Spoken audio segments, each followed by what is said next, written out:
4-5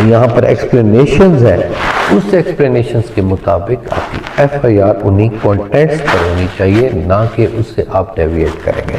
تو فراڈ کا لفظ آپ نے 406 میں نہیں لکھنا۔ اگر آپ نے یہ لکھا کہ فراڈ کیا ہے میرے ساتھ تو وہ ختم ہو جائے گا۔ آپ یہ کہیں گے کہ میں نے اس کو انٹرسٹ کیا، انٹرسٹ کرنے کے بعد سے میں نے واپس مانگا، واپس اس نے مجھے نہیں دیا، الٹا کہا کہ میں نے اسے اپنے استعمال میں کیا۔ پہلے یہ ثابت کرنا ہے، سم اپ کرتے ہیں اس بات کو، کہ you should have the domain over property. یہ میرا آفس ہے، یہ میری گھڑی ہے، یہ میری گاڑی ہے، یہ میری زمین ہے۔ پہلے آپ نے یہ بتانا ہے۔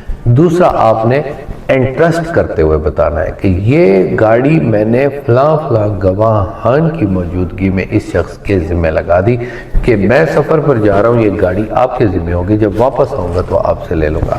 یہ آپ کے انٹرسٹمنٹ ہو گئے۔ انٹرسٹمنٹ کے بعد ڈس آنیسٹ مس اپروپریشن، کہ اس نے بددیانتی سے، فراڈ سے نہیں، بددیانتی سے، ڈس آنیسٹ مس اپروپریشن کے اس نے جان بوجھ کر میری غیر موجودگی میں مجھے کمزور جانتے ہوئے، مجھے لا علم جانتے ہوئے اس کو کنورٹ کر لیا اپنی یوز میں۔ مس اپروپریشن کرتے ہوئے اس نے convert into his own use, اور اس کو استعمال کر لیا، اب اپنی گاڑی سمجھ کے وہ پھر رہا ہے، اور مثال کے وہ دعویٰ ڈال دیتا کہ جناب یہ مجھے دے گیا تھا، تو اس دوران بھی آپ ایف آئی آر اس کے خلاف کرا سکتے ہیں۔